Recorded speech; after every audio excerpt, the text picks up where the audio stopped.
후에 알기연 조찬 예배로 하나님께 영광을 드리겠습니다. 그러나 너를 책망할 것이 인간이 너의 처음 사랑을 버렸느니라. 아멘.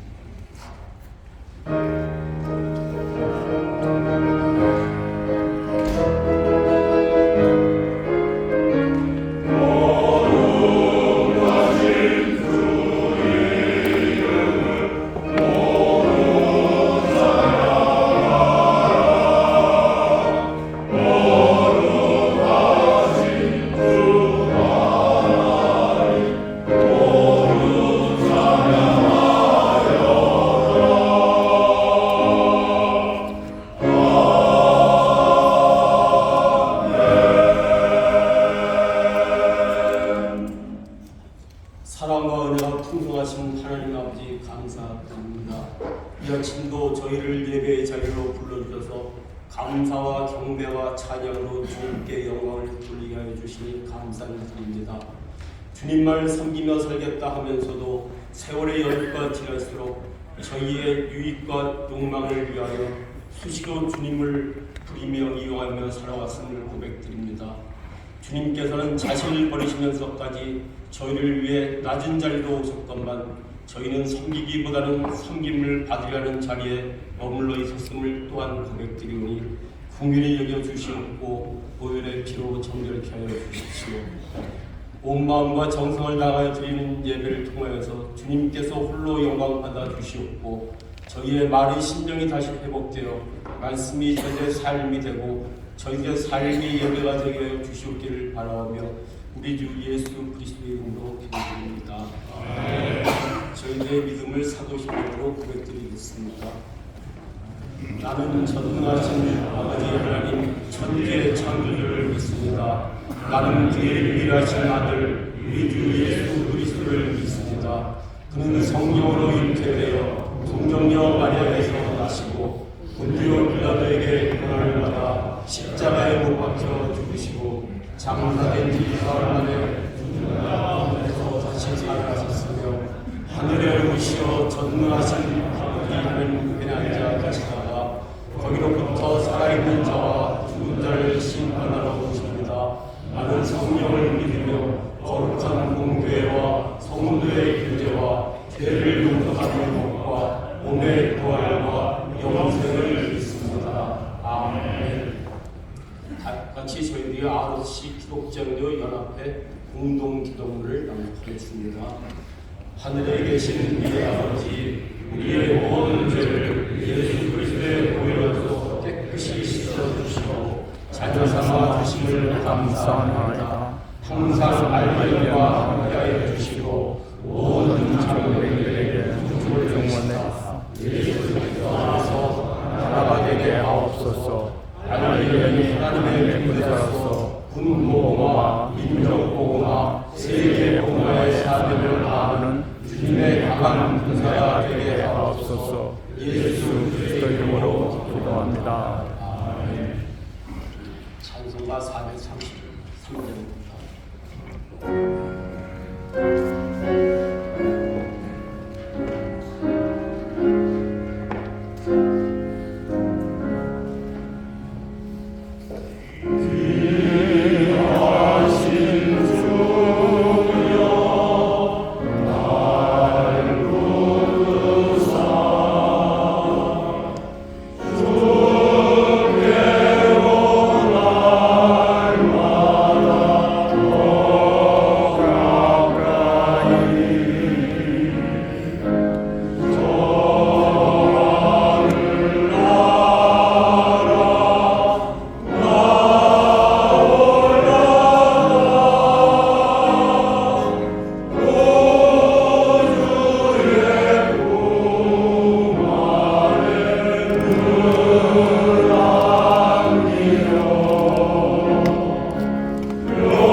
사랑하는 주님, 오늘 이 겨울날 진정 감사하는 마음으로 예배를 드립니다.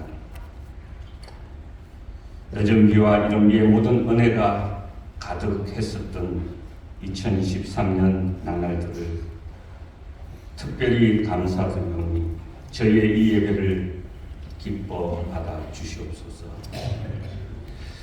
주님, 2023년 새해에 주님 앞에 드린 약속과 다짐들이 거창하니 많았습니다. 하운데 오늘 한 해가 마감되는 이 시점에 저희의 열매는 참담하고 초라하기만 합니다. 지키지도 못하면서 주님께 남발한 많은 결단들, 입으로만 고백하고 행하지 못한 약속, 그것들이 가득 찬 지난날이고 말았습니다. 나 중심으로 좋은 것들만 열심히 추구하다가 정작 주님 주신 소망의 소식을, 구원의 복음을 세상에 이웃들에게 전하지 못하였습니다. 그러나 그럼에도 주님께서는 저희의 이 불충한 농사도 용서하시고 저희 연약함을 꾸짖지 아니하시며 오늘 이렇게 행복한 예배의 시간을, 새로운 날을 다짐하는 시간을 저희에게 허락해 주시니 감사하고 또 감사합니다. 저희가 예수님과 같을 수는 없사오나 예수님을 닮을 수 있는 은혜를 주시니 감사하고 참으로 행복합니다. 사랑하는 주님, 주님께서 몸된 저희 ROTC 기독장로 연합회를 허락해 주셔서 감사합니다. 선한 믿음의 이웃인 선배님, 후배님들을 이렇게 많이 주시니 참으로 감사합니다. 주님을 섬기며 주님께서 주신 당부와 교훈을 함께 실행할 동역자들을 또한 주시니 얼마나 감사한지. 한 해 동안 저희 연합회를 헌신한 이승창 회장을 비롯한 임원진들과 그 동역자들을 주님께서 칭찬해 주시고 기억해 주십시오.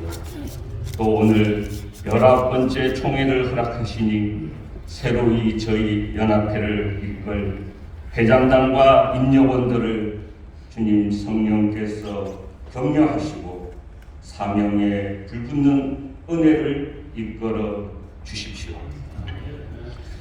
오늘 이 시간 저희가 세우신 귀한 우리 최태 목사님으로부터 주님의 말씀을 듣습니다.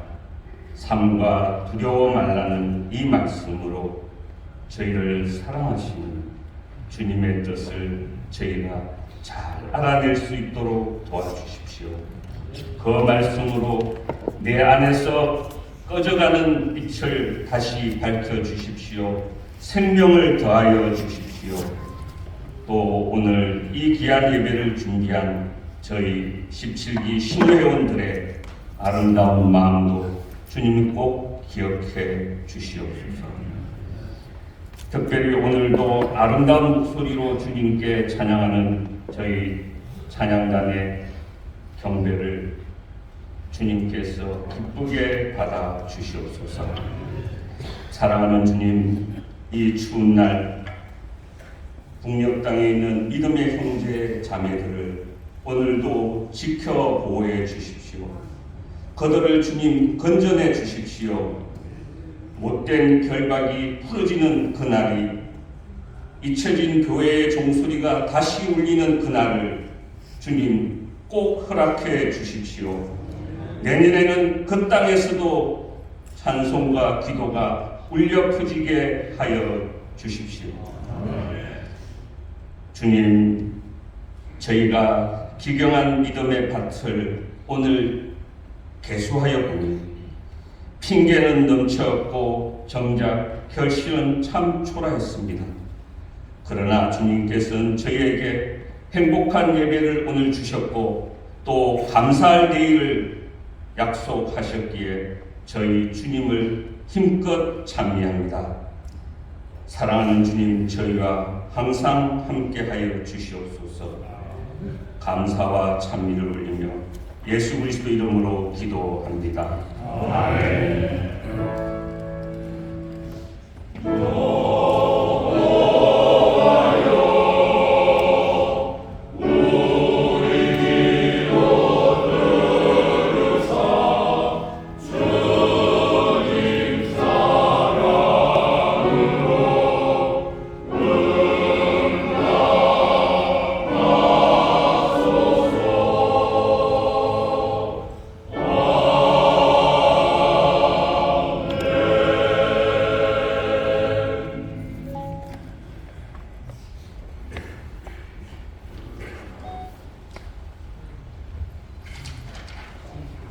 오늘 하나님의 말씀은 마태복음 24장 3절부터 6절까지와 14절 말씀입니다.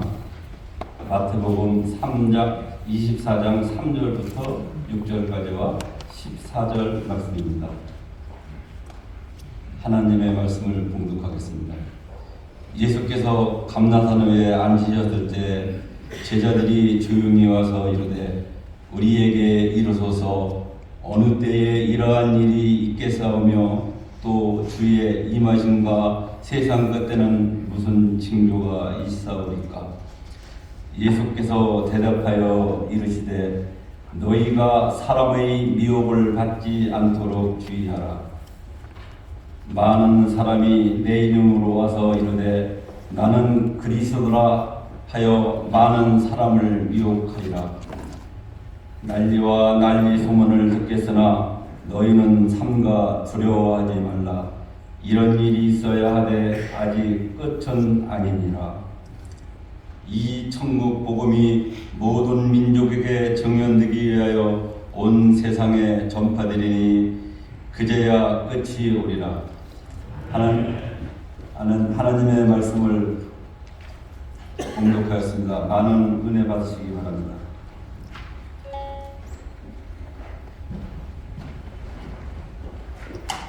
알기원 찬양에 참여 후에 시온교회를 신무하고 계시는 최천 목사님께서 삼가 두려워하지 말라는 말씀도 은혜 말씀 전해드리겠습니다.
은혜로운 찬양 감사드립니다.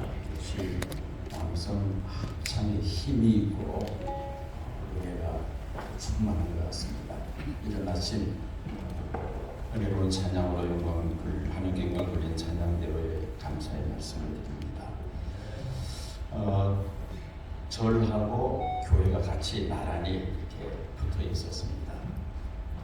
그 교회가 아주 열심히 전도도 하고 이렇게 부흥하는 교회였던가 봅니다. 이 사찰의 성녀들이 어느 때부터인가 할렐루야, 아멘 이런 말들을 자기들끼리 하는 겁니다. 교인들이 하는 이야기를 듣고 그게 자기도 모르게 세뇌가 돼가지고 좋은 일이 있었으면 할렐루야 그렇게 하기도 하고 상대방의 말에 동의가 되면 아멘하고 성도들이 그렇게 말을 하더라는 겁니다. 주지스님이 가만히 보니까 안 되겠어요. 성녀들을 불러놓고 호통도 치고 야단도 쳤는데 그게 교회의 영향인 것 같습니다. 할렐루야 아멘이 자꾸 그렇게 나오는 겁니다. 어느 날 그 교회에서 부흥회를 하는데 얼마나 열심히 찬송을 부르고 이렇게 요란스럽던지 그 주지스님이 성녀들을 다 모아가지고 도대체 시끄러워서 안 되겠다고 누가 가서 저 교회 가서 좀 조용히 해라고 말을 좀 하라고 그랬더니만 성녀들이 서로 눈치만 보고 누구도 가려고 하지 않습니다.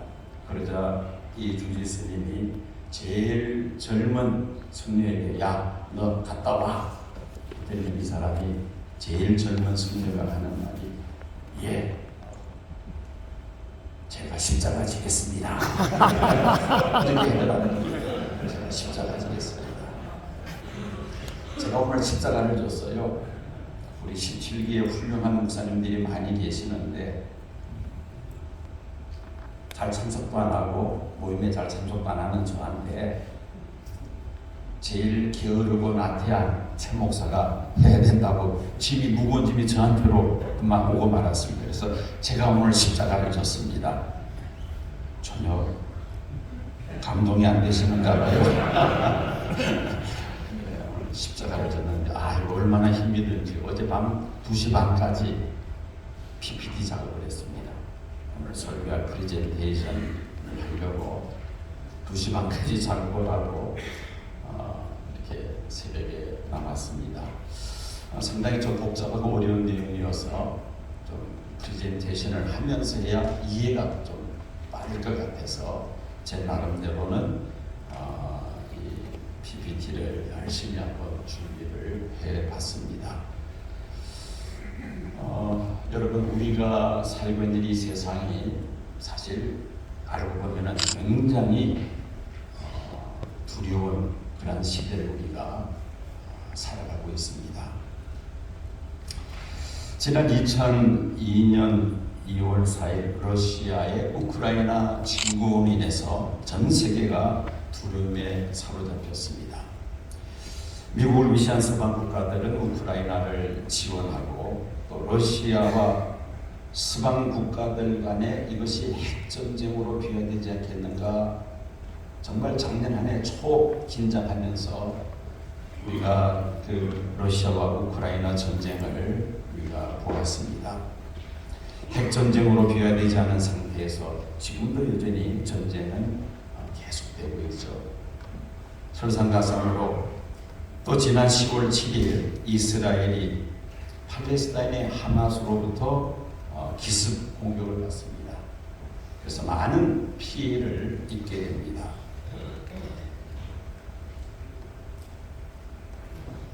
이게 안 되는 게 정상이겠죠. 한번 수동을 한번 넘겨주시겠습니까? 제가 좀 꼽은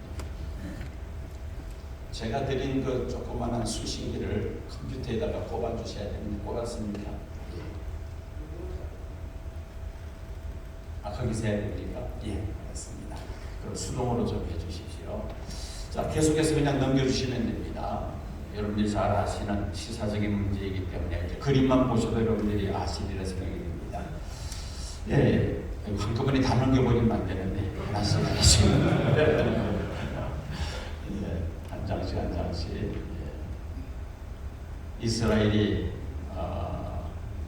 축제를 하고 있을 때에 하마스가 기습 공격을 했습니다. 약 200여 명의 인질들을 납치를 했죠. 그리고 이스라엘 전역에 포탄을 쏘아댔습니다. 골프 카트를 가지고 저렇게 축제에 참석한 사람들을 납치를 합니다. 계속 그 다음 또 페이지 넘겨주십시오. 이스라엘이 가만히 있지를 않죠. 바로 보복에 들어갔습니다. 그래서 가자 지구를 폭격을 하고 저렇게 지금 가자 지구는 거의 지금 초토화된 그런 상태입니다. 남쪽으로 팔레스틴 사람들은 피신을 하고 이스라엘은 하마스를 완전히 지금 말살시키기 위해서 어제 여러분들 매스컴을 통해서 아시겠습니다만은 바닷물을 지하 동굴로 집어넣어서 그 속에 있는 숨어있는 하마스 대원들이 다 나오게 하겠다. 또 하마스는 우리는 그런 것을 준비해서 다 이미 준비를 다 해뒀다. 이렇게 큰 소리를 칩니다.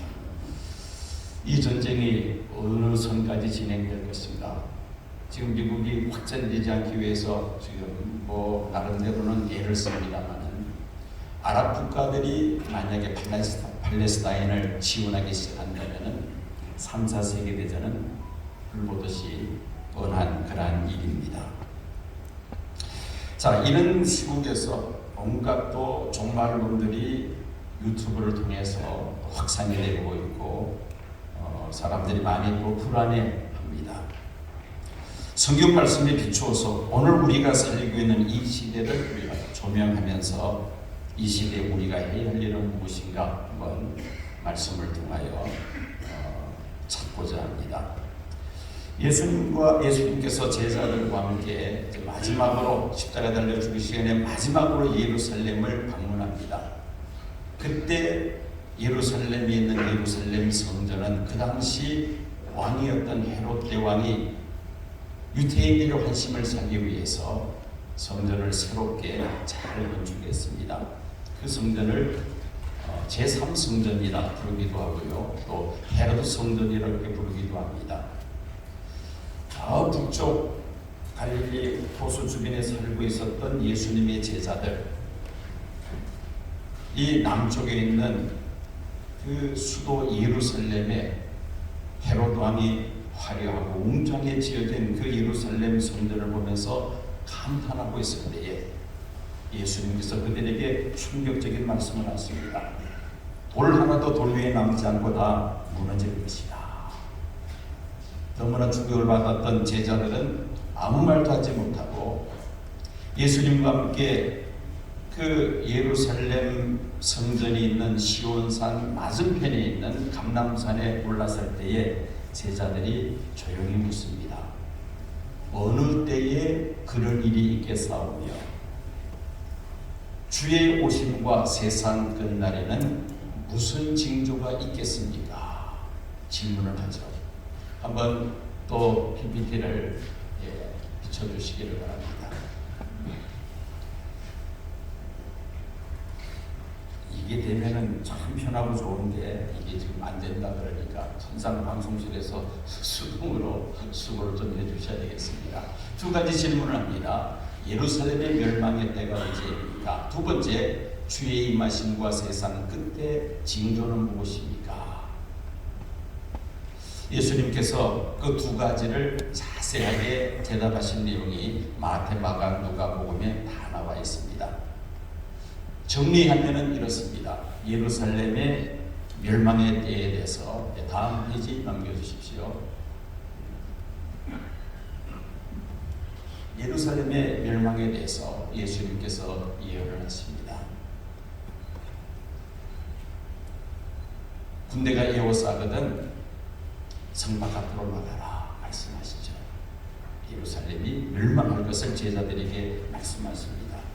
그 예언대로 주 70년에 로마 제국의 타이투스 장군이 이끄는 로마 군대가 그 예루살렘 성을 함락합니다. 오랫동안 로마 군대가 그 초롱성 같은 예루살렘 성을 포위를 하고 있다가 어느 날 갑자기 퇴각을 합니다. 무슨 이유인지 정확히 알지를 못합니다. 지금도 그 이유를, 그 당시 역사가 요세푸스가 그 정확한 이유를 알지 못한다고 이렇게 기술을 합니다.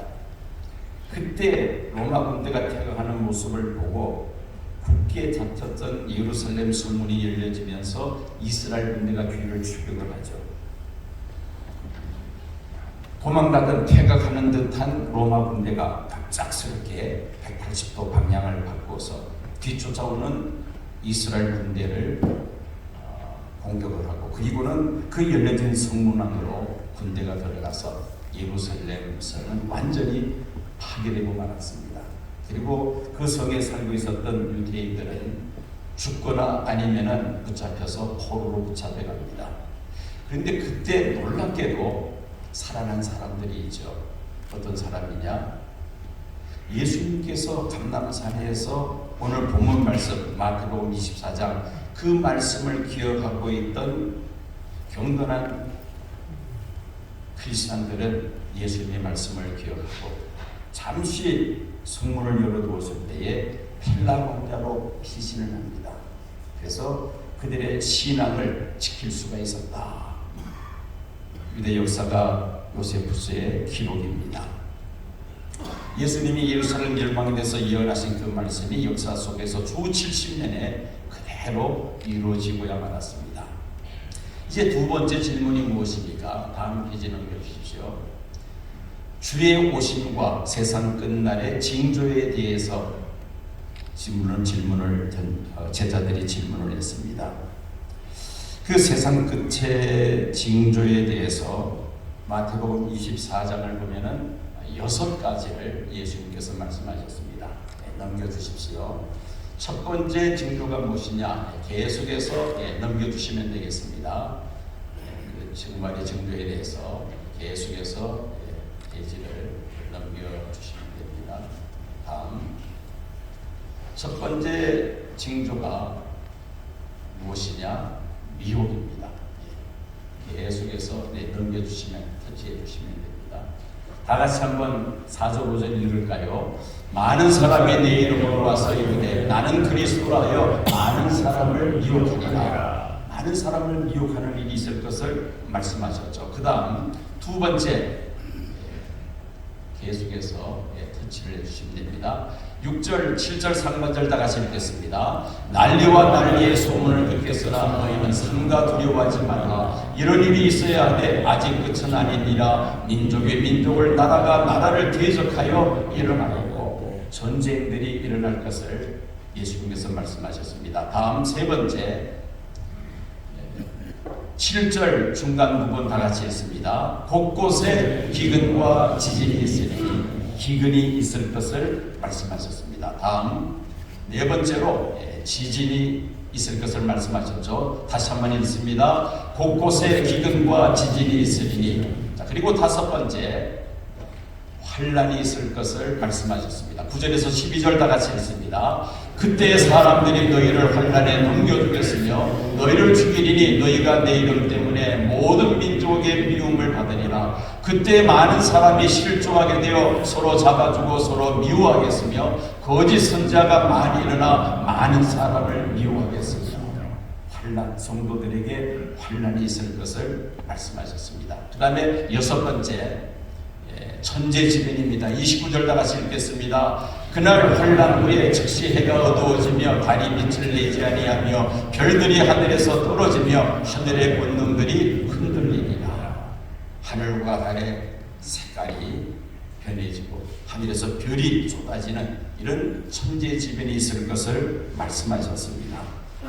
그리고 마지막으로 일곱 번째, 예수의 재림이 있을 것을 말씀하십니다. 30절 31절 다 같이 읽겠습니다.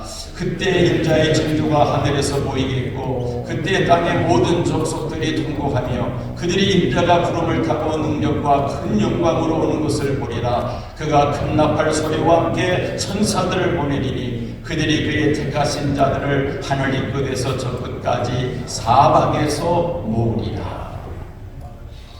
예수님께서 다시 오실 것을 말씀하셨습니다. 우리가 이제 곧 성탄절을 맞이합니다. 2000년 전 예수님이 오심을 간절히 기다렸던 그 많은 경건한 하나님의 사람들처럼 우리들은 이미 오신 예수님을 구주로 영접할 뿐 아니라 다시 오실 주님을 간절히 사모하며 살아야 할 줄로 믿습니다. 주님 다시 오심을 예수님께서 말씀하신 것입니다. 자, 이것이 이제 예수님 시대에 다니시기 전 주 30년에 감람산에서 제자들에게 주의 오심과 세상 끝날의 징조에 대한 예수님이 친히 하신 말씀이었습니다. 이로부터 약 60년 정도 지난 후에 사도 요한이 예수 믿는 믿음으로 인하여 밤모섬에 유배되어 있을 때, 그때 하늘 보좌 우편에 계신 예수님께서 사도 요한에게 나타나셔서 사도 요한에게 세상 마지막 때에 일어날 징조들을 말씀하신 내용이 요한계시록 6장에 기록이 되어 있습니다. 하나님의 오른손에 있는 7인으로 봉해진 두루마리를 어린 양 되시는 예수님께서 인을 하나씩 뗄 때마다 사건들이 벌어집니다. 7인, 이것은 바로 예수님 재림 전에 있을 징조들입니다. 세상 끝날의 징조들인 것이죠. 그것을 간략하게 한번 여러분들 이해하기 쉽도록 제가 프레젠테이션을 한번 하겠습니다. 첫째 인을 떼실 때 계속해서 이제 터치해 주시면 됩니다. 흰말 탄자가 등장합니다. 흰말 탄자가 등장해서 이 흰말 탄자는 나가서 이기고 또 이기려고 하는데, 바로 이 흰말 탄자가 바로 미혹의 역사입니다. 그 다음 또 터치해 주십시오. 두 번째 인을 떼실 때에 붉은 말 탄자가 등장하는데, 이 붉은 말은 화평을 제하며 서로 죽이는 전쟁을 상징합니다. 세 번째 인을 떼실 때에 검은 말이 등장하죠. 이 검은 말은 바로 기근을 상징하는 것입니다. 종말의 징조에 대해서 셋째는 기근, 그 다음에 넷째 인을 뗄 때에 청황색말이 등장합니다. 이 청황색은 시신의 색깔이죠. 즉 곧 죽음을 의미합니다. 흉년과 또 땅의 짐승 온역, 전염병입니다. 전쟁을 인하여 많은 사람들이 죽게 되는 사망을 의미합니다. 그 다음 또 넘겨주십시오. 다섯째 인 떼실 때에 순교자의 신원 소리가 나옵니다. 순교자, 많은 사람들이 예수 믿는 믿음 때문에 순교할 것을 예수님께서 말씀하셨습니다. 그 다음에 여섯째 인을 뗄 때에 어떤 사건이 일어납니까? 역시 해가 검어지고 달이 핏빛이 되며 하늘에서 별이 쏟아지며 이런 천재지변이 일어날 것을 예수님께서 말씀하십니다. 그리고 일곱 번째 인을 떼실 때에 일곱 나팔이 불려지면서 예수의 재림 사건이 이루어지죠. 자, 이것이 밤모섬에서 예수님께서 사도 요한에게 말씀하신 세상 종말의 징조들입니다. 자, 60년 터울이 벌어집니다. 감람산에서 예수님이 하신 말씀과 60년 후에 밤모섬에서 예수님이 하신 세상 종말의 징조의 그 내용을 비교해 보면은 똑같습니다. 똑같을 수밖에 없죠.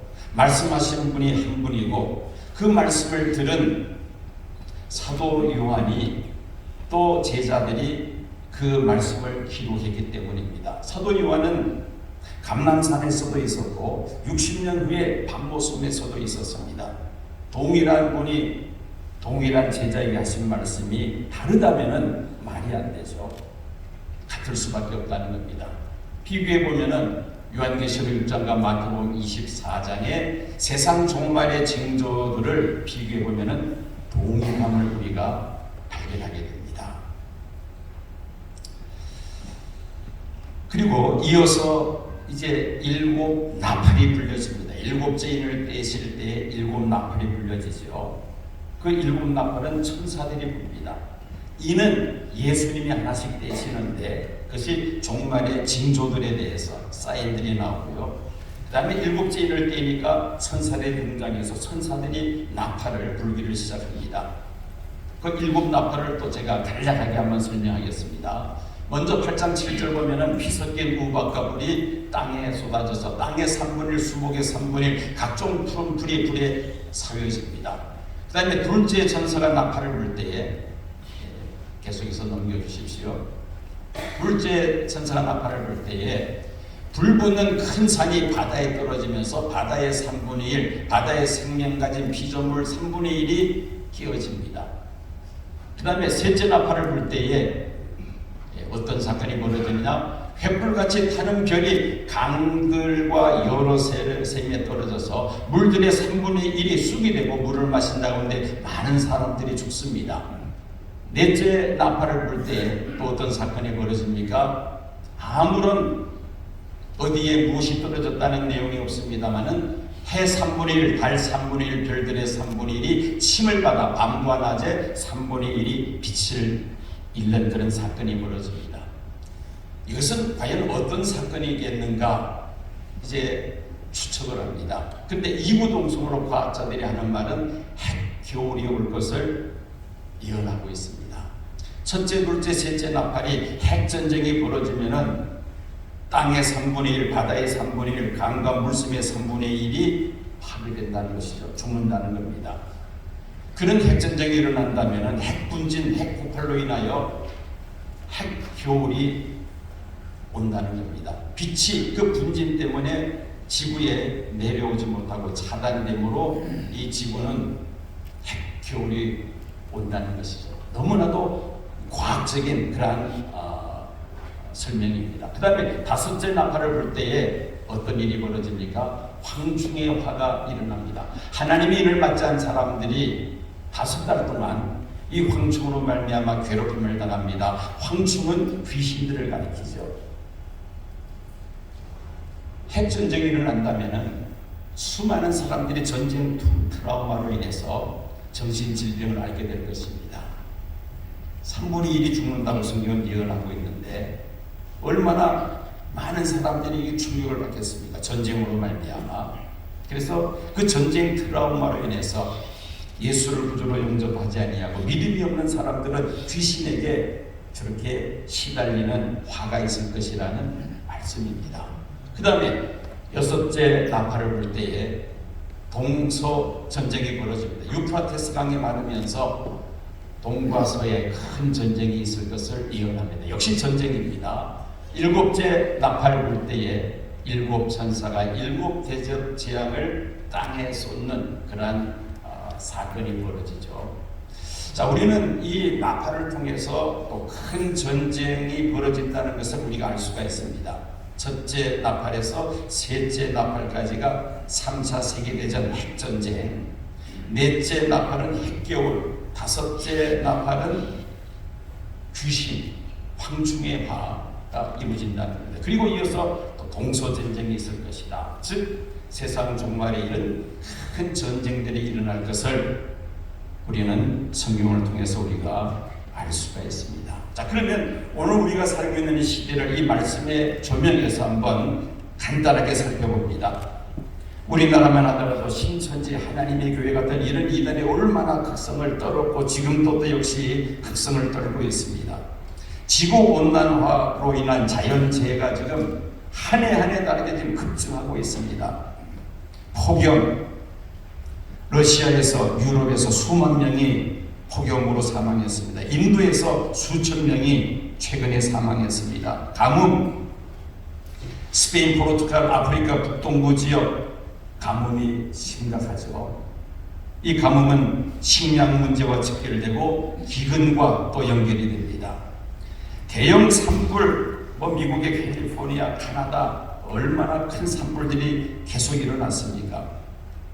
태풍, 허리케인, 폭우 이런 걸로 인해서 수많은 사람들이 죽고 이재민들이 발생합니다.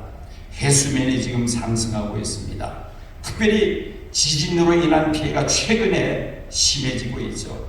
2023년 최근 튀르키예 터키 지진으로 사망자가 6만 명, 부상자는 10만 7천여 명, 그리고 그 옆에 있는 시리아는 사망자가 7,300명, 부상자는 12,000명이었습니다. 최근에 일어난 한 예를 들어봤습니다. 또 원역 전염병은 어떠합니까? 우리가 2020년부터 3년 반 동안 코로나 팬데믹으로 얼마나 전 세계가 공포의 분위기에 휩싸였던 적이 있었습니다.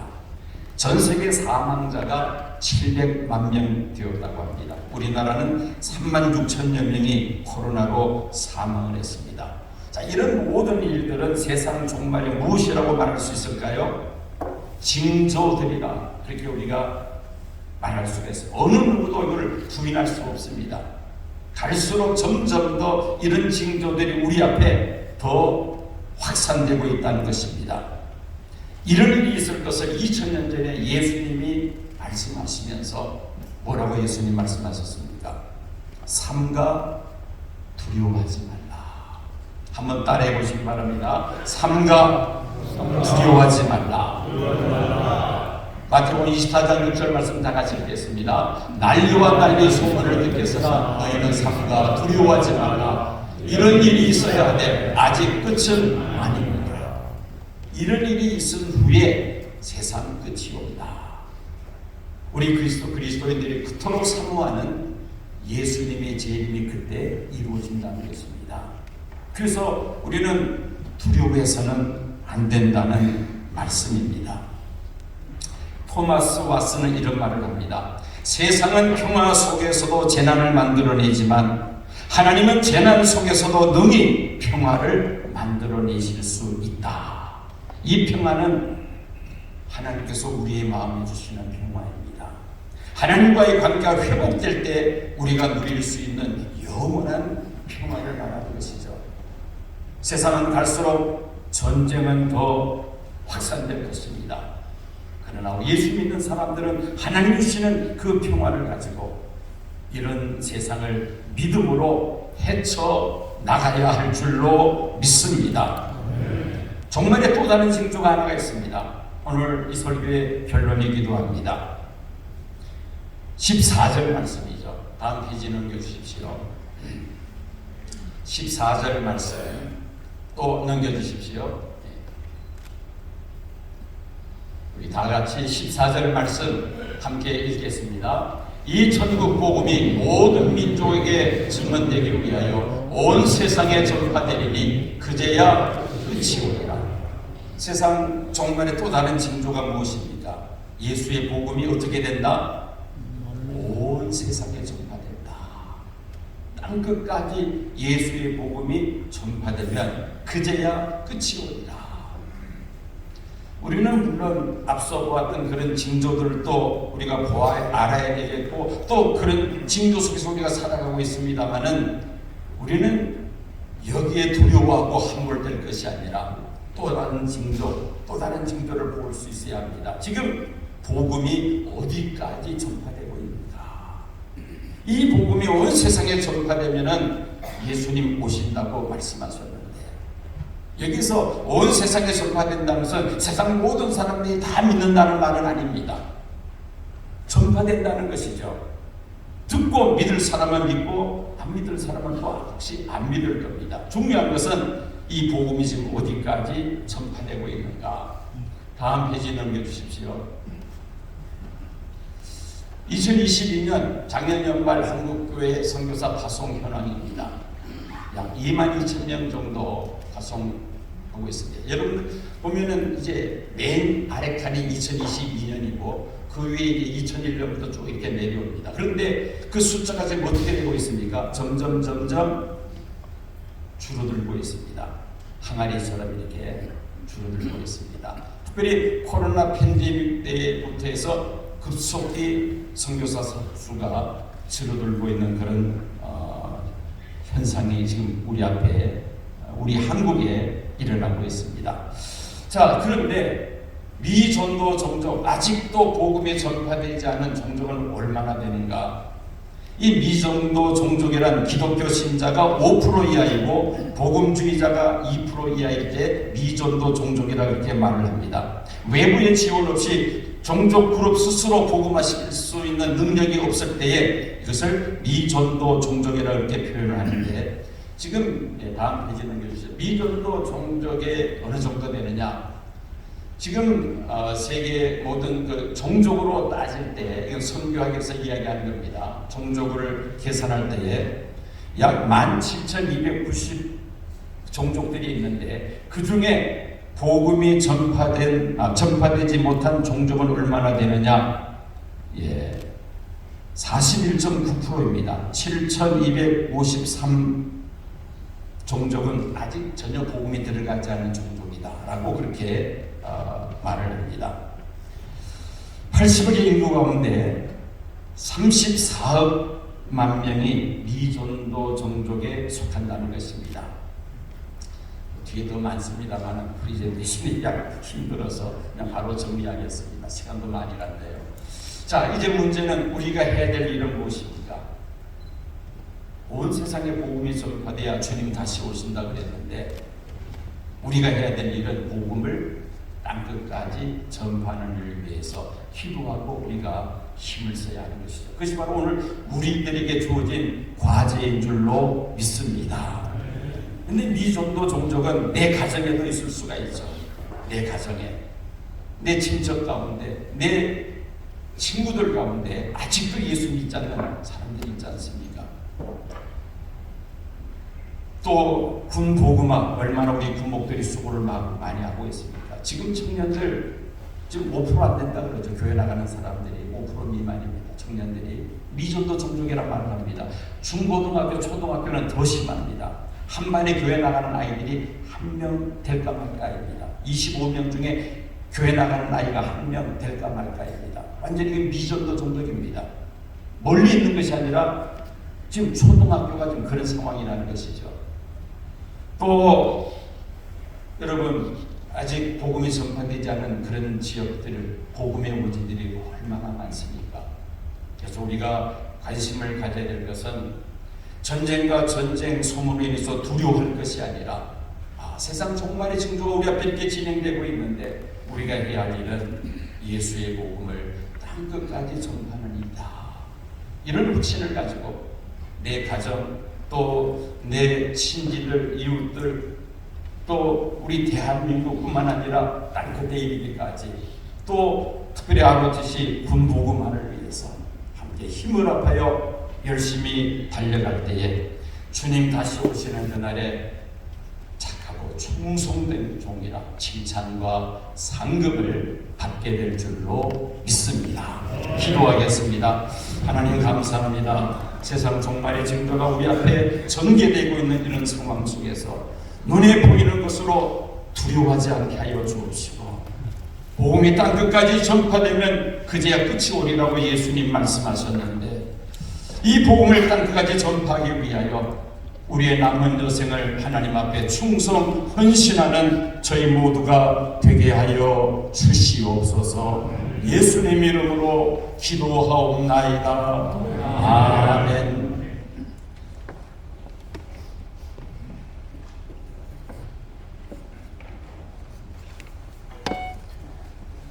역사의 주관자이신 하나님, 지난 한 해를 돌이켜볼 때 많은 어려움과 아픔이 있었습니다. 또한 우리들은 세상 가운데서 흔들리며 믿음을 굳건히 세우지 못했던 많은 시간이 있었음을 고백합니다. 그러나 우리가 우리 된 것은 온전히 하나님의 은혜였음을 고백합니다. 오늘 알기연 조찬 예배를 맞이하여 성탄을 축하드리며 헌금을 드립니다. 성도들이 정성이 담긴 이 헌금이 하나님의 사업 확장을 하는데 값지게 사용되게끔 하여 주시옵소서. 알기연 회원들 저마다의 기도 제목이 응답받을 수 있게 되기를 간절히 원하옵고, 이 모든 것 주 예수 그리스도 이름으로 기도드립니다.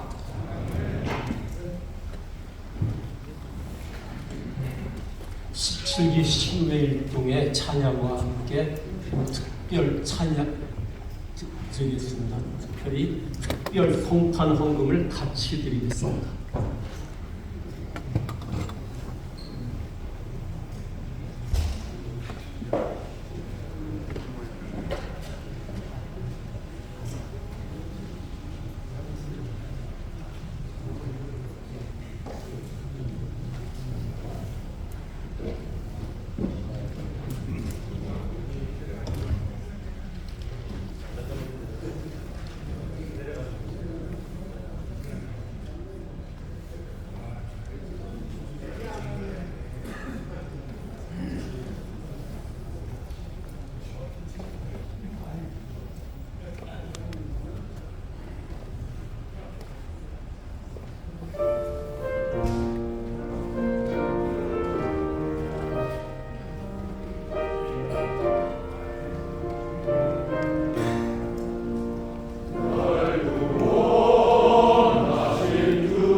아버지 하나님의 극진하신 사랑과 성령님의 감동 감화 충만 역사하심이 이 자리에 머리 숙인 귀한 하나님의 종들과 또 기독장교 연합회 모든 우리 회원들 위해 이제로부터 영원히 함께 하옵시기를 간절히 축원하옵나이다. 아멘.